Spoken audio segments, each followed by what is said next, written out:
in the 12th chapter, as we come to it here in a few minutes, that he lays it out to the layperson rather than speaking as a priest would, and therefore it's a lot easier to understand if you just pay attention and watch it closely. So, a repeat of the law, Moses will be gone back to the Father less than 30 days after this book of Deuteronomy was written, and so he's giving it his final recap, if you would, and I find that very interesting.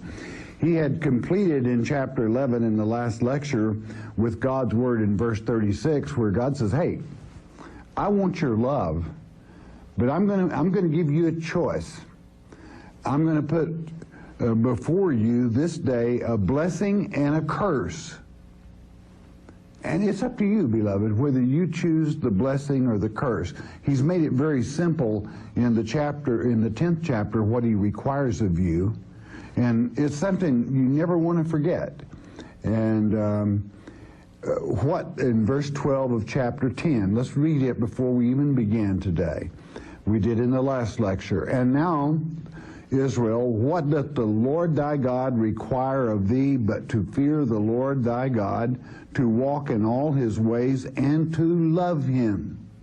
That's very important. And to serve the Lord thy God with all thy heart and with all thy soul. In other words, he is your Father. He's number one in your life. And that's what he requires. So if you choose the curse, that's your business. And if you like that sort of thing, hey, jump in.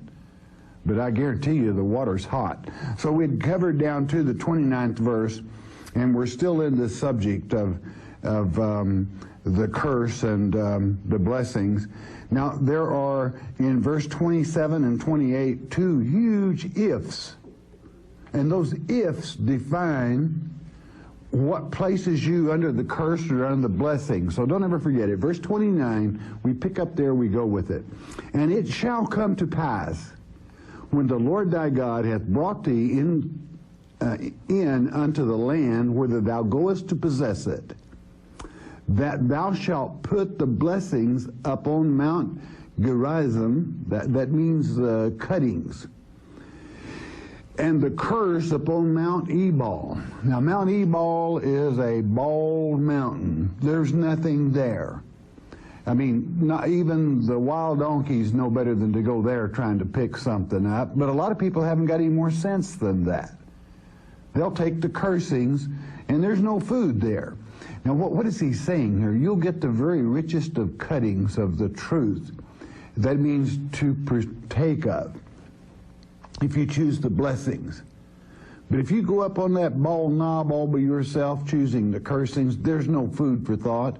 God's certainly not going to feed you. And I'm talking about truth now, not food itself. I'm talking about your mind. You might as well seal it off because you're finished until you have a big change of heart. So again, don't try to blame someone else. I mean, you know, you people will say, well, if my daddy hadn't done this, or if my mama hadn't always... No, don't do that. Your boss or your uncle or the government. No, it's you make the choice. You make the final choice. It's your bed. You sleep in it. The only person that can change it is you. So remember that.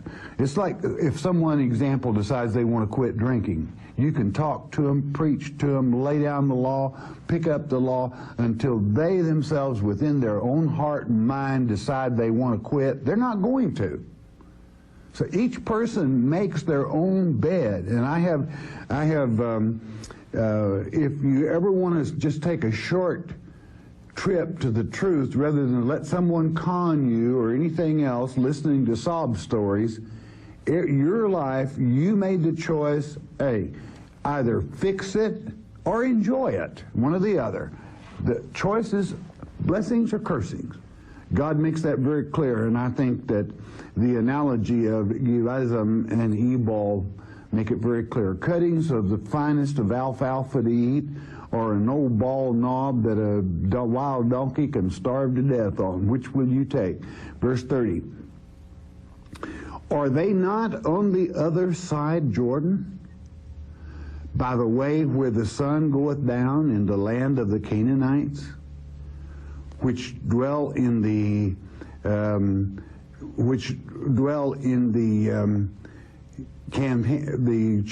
campaign over against Gilgal. That's to say, beside the plains of Moreh. Now, I kind of like this place, Moreh. It's where my name, Murray, comes from, and it means teacher. And I guess I fell into my lot pretty well there because I try to teach. Gilgal means kind of rolling, all right? But Moreh, and this is the proper pronunciation, quite frankly, in Latin for Murray is Moreh, all right? Verse 31. Not that that has anything to do with one thing or the other, but the word does mean teacher, so sharpen up. That's what he's telling you here. The law or the curse, I mean, God's blessings or the curse, it's yours. 31, for ye shall pass over Jordan to go in to possess the land which the Lord your God giveth you, and you shall possess it and dwell therein. You're going to. 32, and ye shall observe to do all the statutes and judgments which I set before you this day, if you want the blessings. You see, before you can please God and serve Him, you've got to know what it is He wants. Or you're playing guessing games. Hey, if you've been in this old world around for a while, you find out you don't try to make it playing guessing games, or somebody's going to end up getting hurt. You must know what you're doing, and you must be very sincere in how you do it. And it's like God would have said back in the 13th verse of this chapter we just finished, and it shall come to pass, if ye shall hearken diligently unto my commandments which I command you this day, to love the Lord your God and to serve Him with all your heart and with all your soul. You'll be blessed. That's what your Father wants from you, is your love.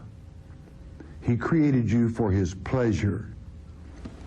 And how it does please Him when one of His little ones does well. Chapter 12, this is, let's title this kind of the laws of the land. We're going to be covering health food laws. We'll cover them in more depth in a later time, and I'll probably a rule of the thumb is this, and we'll say it before we go into it, that the difference in meats that are edible to you with God's blessings and good health, that's what it's about, is scavenger and non-scavenger. God never expected you to put a scavenger on your table for food. Why? It'll make you sick. Is it a sin? Well, it's a sin to the flesh. It will make you ill. It will make you sick. Now, if you want to be sick, hey, again, it's your choice. I learned a long time ago, you can't force people to believe and or do anything. But at least as a teacher, I must tell you what's going to happen to you if you partake of it. You're going to be sicker than a dog at times. Or you can be healthy. Now, we have a lot of things that enter into that, and there are exceptions to every rule. But basically, if you start your children out young on God's food laws, well, you're going to have healthy children, basically. And again, there are exceptions to every rule because of the pollutions and so on and so forth that we have in this world. Okay, having said that, kind of the laws of the land, and we will touch on some of the various statutes and ordinances so that you kind of know which are done away with and which aren't in this particular chapter. We'll just brush it. We'll get deeper later on. Chapter 12, verse 1, it reads, these are the statutes and the judgments which ye shall observe to do in the land, which the Lord God of thy fathers giveth thee to possess it all the days that ye live upon the earth. And that law still remains. It's still today, if you want to be blessed, that is to say. Now, do I have to do it? No, you don't have to. You can take the cursings. They're all yours, friend. And you got lots of company. Verse 2. Ye shall utterly destroy all the places wherein the nations which ye have possessed, which ye shall possess, serve their gods. upon the high mountains and upon the hills and under every green tree. You're going to take all those false religions and denominations and kick them off the hill. Now that's out of your mind, all right?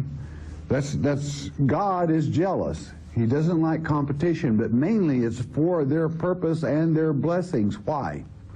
Well, take old Achan, who, boy, oh man, he fell in love with that Babylonian priest robe. Whew, I mean, now, you know, that was fancy. He even catch the lady's eyes, I would suppose, one of the reasons he wanted it. He took it, and he was supposed to burn it. It brought about his death. And evidently his family liked it pretty well, too, and the same happened, verse 3. And ye shall overthrow their altars, and break their pillars, and burn their groves with fire, and ye shall hew down the graven images of their gods, and destroy the names of them out of that place. God doesn't like his own, or those that at least claim to know the truth, to be using other names and so on and so forth that desecrate a real house of God. Now, many people might say, well, I understand that you know the sacred name. Yes, I do. Do you use it? Yes, I do. I certainly use it in prayer. But I am a teacher, and a teacher uses the names because it's not a sin to use the name if you're speaking that language, but it doesn't hurt as you go along, as a good teacher would, to teach people to use the name. That's the way you teach. Otherwise, you can be a heretic, and most of the people that really are a heretic on that various subject, they don't spell the name right and don't know it anyway. It's locked in the Hebrew manuscripts in the book of Esther so that no one can make a mistake. Verse 4, and it reads, ye shall not do so unto the Lord your God. That is to say, you don't just pick a place and decide, I'm going to build an altar here to God. If God wants an altar, he'll tell you. All right? You don't just go out in the woods somewhere and put up an altar to God. Why? Verse 5. But unto the place which the Lord your God shall choose out of all your tribes to put his name there, even unto his habitation shall ye seek, and thither thou shalt come. Now, there'll be a provision here in a moment for those that are too far away. But God intends to regulate his house. And it's real easy to tell a real house of God, a real church, if you choose more comfortably to be called church. It's real simple. God's word is taught there, not man's and not traditions. And God's blessings will be upon that house. And it will bless all those that come in contact. It will change lives because people choose blessings rather than the curse. It's up to you. It's all your call. God, you can always tell when you're in a true house of God. No one has to tell you. Verse 6, and thither ye shall bring your burnt offerings and your sacrifices. Those offerings, burnt offerings, were replaced on the cross. The sacrifices are your loved offerings. That's your love he wants you to bring to that house, to sacrifice love rather than burnt animals. And your tithes, that still remains where you're taught, and heave offerings of your hand, and your vows and your free will offerings, and the firstlings of your herd and of your flocks. The law still not much in agriculture anymore, but you can basically sort that one out for yourself. Verse 7, and there ye shall eat before the Lord your God, and ye shall rejoice in all that ye put your hand unto, ye and your households, wherein the Lord thy God hath blessed thee. Now understand, he's talking here to the common people, to the lay persons. He's not talking to the priest. Verse 8, Ye shall not do after all the things that we do here this day. Every man whatsoever is right in his own eyes. In other words, while they were wandering in the wilderness, they could not carry out with a house that was called Bethel, or Jerusalem, God's house, the city of peace, or Bethel, the house of God. But in the wilderness, he said, you're not going to do like we do here. We kind of get by best we can. Well, that still kind of applies a little bit today, because there are so few really true houses of God. Sometimes you have to do what's right in your own eyes. Verse 9. For ye are not as yet come to the rest and to the inheritance which the Lord your God giveth you. In other words, you're still a wanderer to a degree. Verse 10. But when you go over Jordan and dwell in the land which the Lord your God giveth you to inherit, it's yours, and when he giveth you rest from all your enemies round about, so that ye dwell in safety, when he gets all that taken care of for you, verse 11, then there shall be a place which the Lord your God shall choose to cause his name to dwell there. Thither shall ye bring all that I command you, your burnt offerings, and your sacrifices, your tithes, and the heave offering of your hand, and all your choice vows which ye vow unto the Lord. And if you do make a vow to the Lord, make certain that you have one of his houses before you fulfill that vow, or it probably won't go to God. So sometimes it's best if you don't make a vow, all right? That's up to you. That's a very personal thing. Will God forgive me if I break my vow? Well, it's not the unforgivable sin, so the answer naturally is yes. But I think this still is true to this day, that God chooses his own places, because he chooses those which were pre-chosen, preordained, pre-elected before the foundations of the world. So it doesn't take a rocket scientist to figure out that if you're in a real house, God still holds that promise, and it is true. Verse 12. And ye shall rejoice before the Lord your God, ye and your sons and your daughters, and your men servants and your maid servants, and the Levite that is within your gates, for as much as he hath no part nor inheritance with you. In other words, the Levitical priesthood had no inheritance. God was their inheritance. They were supposed to carry his part, and as the law would divide it up, they had a part of that. 13. Take heed to thyself that thou offer not thy burnt offerings in every place that thou seest. In other words, be careful where you go to church. I suppose I could update that to that. Be careful where you go to church. And be careful where you put your love sacrifice, that is to say your love for God, that you truly give it to God and not feel like you have to have a go-between, because you don't. You are your Father's child, and he wants to hear it from you, all right? Verse 14. But in the place which the Lord shall choose in one of thy tribes, there thou shalt offer thy burnt offerings, and there thou shalt do all that I command thee. And naturally, the burnt offerings were done away with Christ. In other words, so the update is what then? Wherever God decides to send the Son and the Holy Spirit, even to this day, God will do the choosing. And I think that any Christian that has discernment can walk into a house and know whether it's a house of God that's following blessings or if it's going the other way. It isn't difficult. 15. Notwithstanding, thou mayest kill and eat flesh in all thy gates. Whatsoever thy soul lusteth after, whatever you get a craving for, that's what this means, all right? You ever get a craving for a certain kind of food? Of course you do. Well, that's what this means. The word lusteth probably is a little, well, be that as it may. I think it's better translated craving.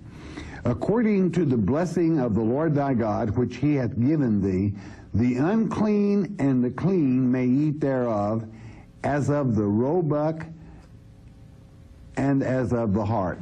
Now, or gazelle, what this is saying here, you could never offer a roebuck, a deer, let's call them a deer because that's what they were. You couldn't offer that as a sacrifice to God. Do you know why? Well, because it's wild. It's God's already. God, as he reigned upon the open fields, the roebuck, is already God's property. He allows you to hunt and to take them, and then it's all right to eat them. They're clean. But you can't offer it as a sacrifice. But now I want very clearly, I want to make it very clear, better said, what he means here by the clean and the unclean may eat of it. When it comes supper time, you're going to have, he's not talking about unclean foods that you are to eat, but he's talking about eaters that are unclean. Like maybe someone had a brother that was killed or something, and he touched a dead body. And he would be unclean for a certain period of time, but he can still eat. All right, let him eat with you. After he once touches it, then you don't touch it, and so forth. And I think that God here shows you, as it stated earlier, you do the best that you can and with what's right in your mind. That sometimes we have to take these things and do the best we can with what's right in your mind, according to the decision made by having your mind primed and packed with God's thoughts and his letter. That you'll probably always come up with a right decision. So he said, hey, when it comes chow time, don't let the unclean and the clean, that's to say those that are spiritually unclean, clean, eat at the same time. But again, the roebuck wasn't a sacrificial animal. 16, only ye shall not eat the blood. You shall pour it upon the earth as water. This was a point of health. And it's still very unhealthy to this day. But now that we have freezers and everything, in other words, the way you kill the animal is to bleed it. And you get rid of the blood. Now, before there was refrigeration and this sort of thing, I mean, it didn't take but hours till the effects of that is putrid would immediately take over if the blood was still in the flesh. And without refrigeration, it wasn't long after that till it would anyway. But it's a thing of health. Now, some people will take this and say, well, my word, you can never have a blood transfusion. That's not what it's talking about. These are the laws of the land to the common people.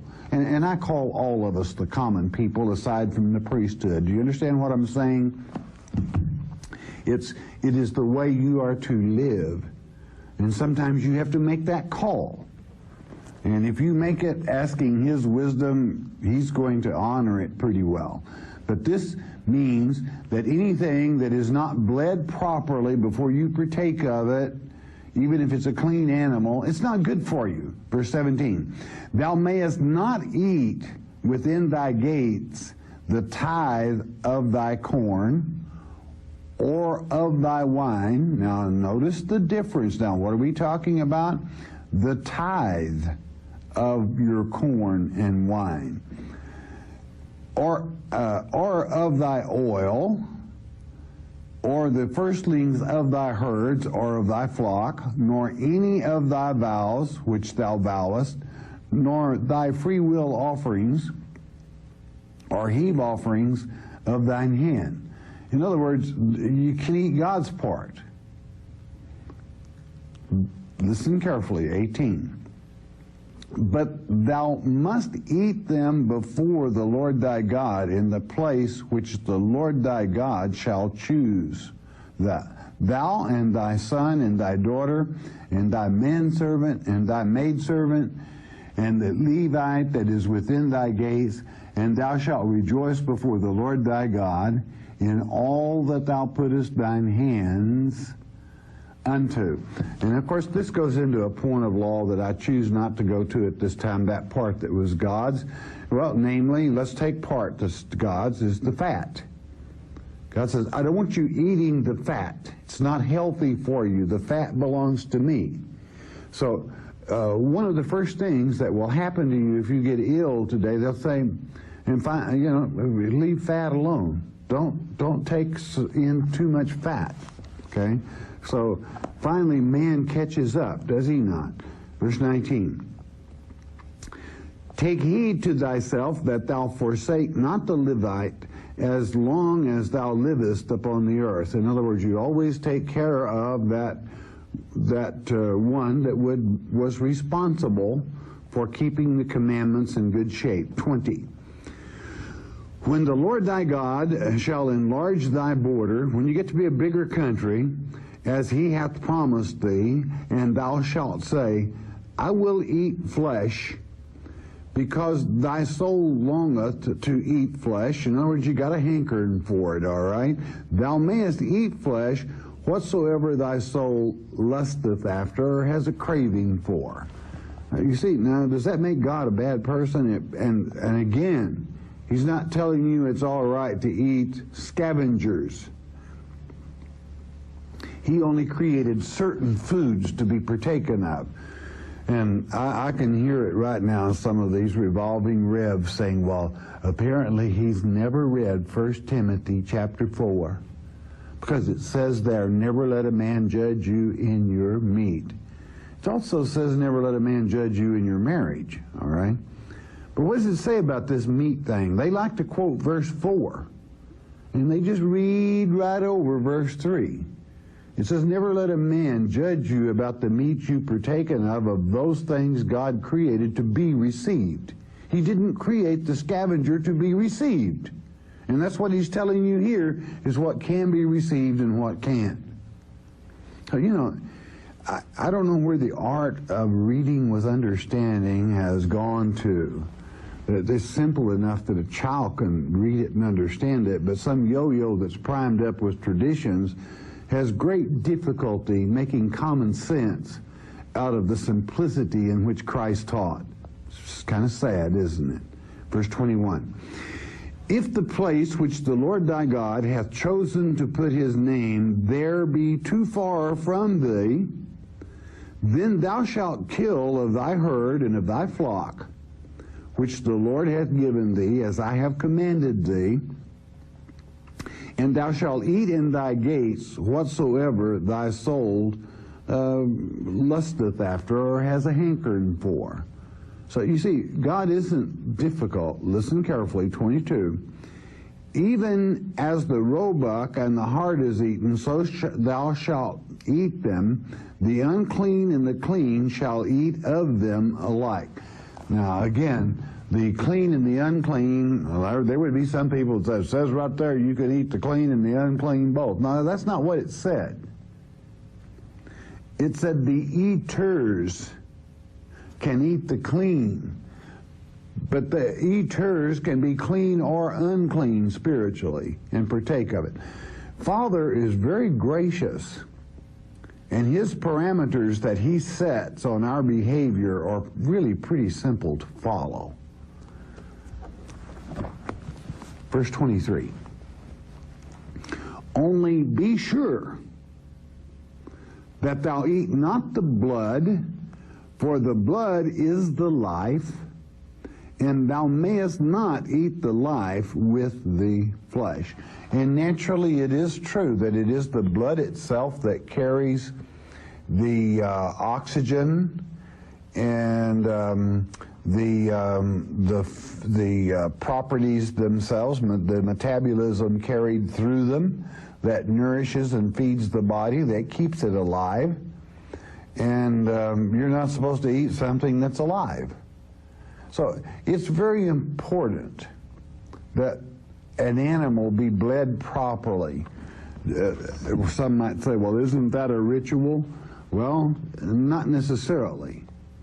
It is simply the cleansing of the meat. And has nothing, I'll repeat again, it has nothing to do with a blood transfusion or anything else. It just simply means meat will spoil rapidly and make you sick. 24, thou shalt not eat it. Thou shalt pour it upon the earth as water. 25, thou shalt not eat it, that it may go well with thee, and with thy children after thee, when thou shalt do that which is right in the sight of the Lord. It'll go well with you what? You won't get sick. You'll be healthy. Your children will be healthy. 26, only thy holy things which thou hast and thy vows thou shalt take and go unto the place which the Lord shall choose. God always has a place for everybody. And you know something?